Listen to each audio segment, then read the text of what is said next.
E po, le të jemi të sinqertë. Shpeshherë, pema e kabalistike e jetës keq kuptohet plotësisht. Në pamje të parë duket si një diagram super i ndërlikuar, i fshehur pas një veli misteri, diçka thjesht e pakuptueshme për jetën moderne. Por e vërteta është krejtësisht ndryshe. Ky sistem i lashtë është në fakt një udhërrëfyes jashtëzakonisht i qartë, një hartë rruge e strukturuar bukur dhe lehtësisht e arritshme për vedijen tonë të përditshme.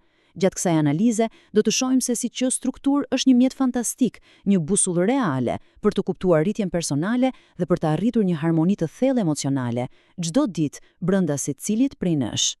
Në rregull, le të thellojmë menjëherë në këtë strukturë. Kjo skem, sado ezoterike të duket, do të zbërthehet tani në një udhëtim brillant dhe tepër logjik. Do të nisim me planin e harmonisë, më pas do të zbulojmë trishtyllat e ekuilibrit dhe shkëndijat e mendjes. Pastaj do të lundronim në zemrën emocionale, do të prekim themelin e realitetit, për ta përmbyllur natyrshëm me udhërrëfyesin e brendshëm shpirtëror. Asnjë konfuzion këtu, thjesht hapa të qartë energjie. Fillon gjithçka me pikën e parë, plani i harmonisë, hartëzimi i universit dhe i shpirtit. Në traditat kabalistike, pema e jetës nuk është thjesht një skicë e bukur grafike. Ajo përfaqëson strukturën mistike të vetë universit dhe njëkohësisht shërben si një hartë themelësore e psikologjisë sonë të brendshme. Për ta mbajtur çdo gjë sa më të thjeshtë dhe pa atë zhargonin e rënd të mistikës, le të përcaktojmë qartë thelbin. Çfarë janë Sefiroth? Kjo fjalë vjen nga hebraishtja dhe do të thotë numërim ose shkëlqim, pra bëhet fjalë për 10 sfera energjie. Mendojini këto saktësisht si dhoma të veçanta brenda ndërgjegjes sonë. Secila prej tyre ka një rol specifik, duke formuar themelet e universit dhe vetë arkitekturën se si ne mendojmë dhe veprojmë. Kalojmë te pika e dytë, 3 shtyllat e ekuilibrit. Arkitektura e ekuilibrit tonë të brendshëm. E po, kjo pjesë ilustron në mënyrë të shkëlqyer se si funksionon realisht kjo strukturë. Përpara se të humbasim te sferat e veçanta, duhet të kuptojmë skelën mbajtëse të kësaj peme, e cila mbështetet në 3 shtylla. Në njërën anë të diagramit kemi shtyllën e mëshirës. Kjo përfaqëson zgjerimin, bujarinë, atë dashurinë absolute pa kushte. Është një energji e pakufizuar, imagjinojeni thjesht si një lumë që rrjedh vrullshëm dhe lirshëm. Por, nga ana tjetër na pret shtylla e ashpërsisë. Kjo mban frenat, përfaqëson disiplinën, rendin edhe strukturën e hekurt. Nëse shtylla e mëshirës është ujë, shtylla e ashpërsisë është fiksa jo diga e fortë që e kontrollon këtë ujë, në mënyrë që ai të mos përmbytë gjithçka, por të kanalizohet dhe të bëhet i dobishëm.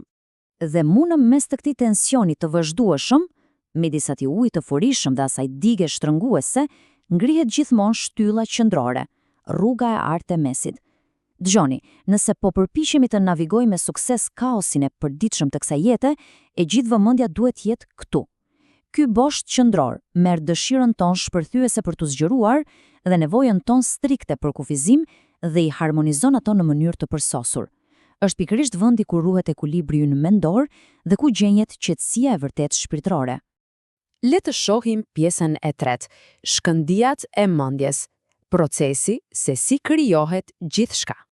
Tani, le të ngjitemi literalisht në majën absolute të pemës për të parë se si diçka e pafundme fillon të kthehet në një realitet të prekshëm. Është zanafilla e mendimit ton. Gjithçka nis nga ketër apo kurora. Ky është potenciali pastër i pakufishëm. Imagjinojeni thjesht si një fletë tërësisht të bardhë e cila pret të shkruhet. Pastaj, ky potencial zbret te çokma, urtësia, dhe kemi atë momentin kur themi merdi një ide fantastike. Është shkëndija e parë spontane e intuitës. Por një ide s'vlen asgjë nëse s'mbahet diku apo jo. Këtu futet në lojë bina, kuptimi. Bina funksionon fikse një kup mendore që e kap këtë shkënditën vet, e analizon thellësisht dhe i jep asaj një strukturë logjike. Domethënë, lidh natyrshëm pyetja. Si reflektohet kjo hartë e stërmadhe kosmike në vetdijen tonë të përditshme? Çfarë lidhjeje kemi ne me këto gjëra kaq të larta? E po, këto koncepte të larta mistike reflektojnë në mënyrë perfekte gjendjet tona psikologjike. Kur duam të bëjmë diçka, fillimisht kemi thjesht vullnetin, pastaj na godet frymëzimi i papritur, dhe në fund ulemi ta mendojmë e t'i japim formë asaj ideje. Gjithçka nga lart është fiks arkitektura e mendjes sonë njerëzore në praktik. Kalojmë te seksioni i 4, lundrimi në zemrën emocionale, hyrja në sferat e mesme. Tani po zbresim poshtë intelektit drejt e te thellësia e ndjenjave, te qendra e zemrës.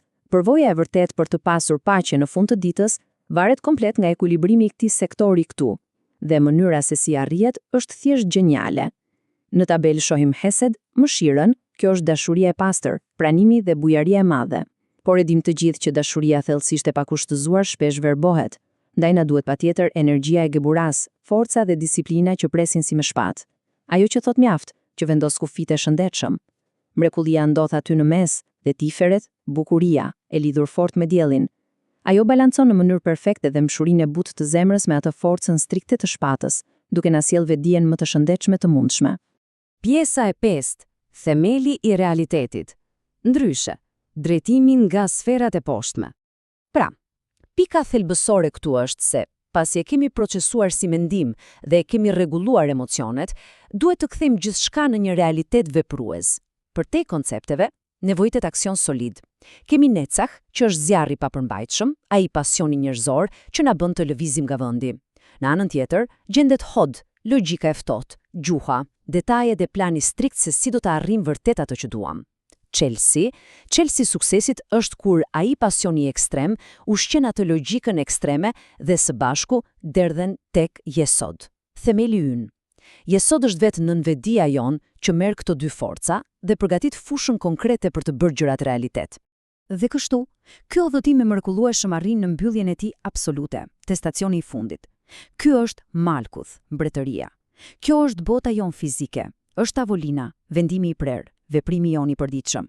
Është tepër magjepse të kuptosh se si çdo ide pastër atje lart tek Aurora ka zbritur me ngadalë, duke kaluar një nga një filtrat e emocioneve dhe bindjeve tona psikologjike, për të bërë në fund një vërtet absolute dhe materiale që ne mund ta prekim dhe jetojmë në planin fizik. Dhe seksioni i fundit, udhërrëfyesi i brendshëm shpirtëror, udhëtimi drejt lart. E dini cila është pjesa më geniale e gjithë këtij sistemi? Ne mund ta marrim këtë hartë fjalë për fjalë dhe ta përdorim mbrapsht. Për një udhëtim fantastik vetë zbulimi, nga bota fizike drejt thellësive të vetdijes.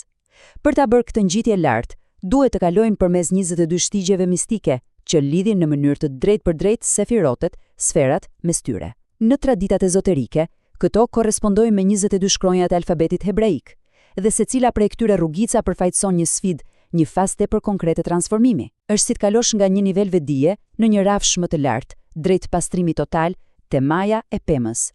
Suksesi dërmues dhe mbijetesa e kësaj arkitekture ndërshekuj ndodh pikërisht sepse refuzon të jetë e kufizuar. Ndikimi i saj ka qenë marramendës, e shohim të integruar në hermetizëm, në alkimi, apo edhe në mendimin e psikologjisë ezoterike moderne. Është një blueprint kaq tepër i adaptueshëm. Pse? Sepse ajo vazhdon të shërbejë mrekullisht si një diagram tepër dinamik për meditim.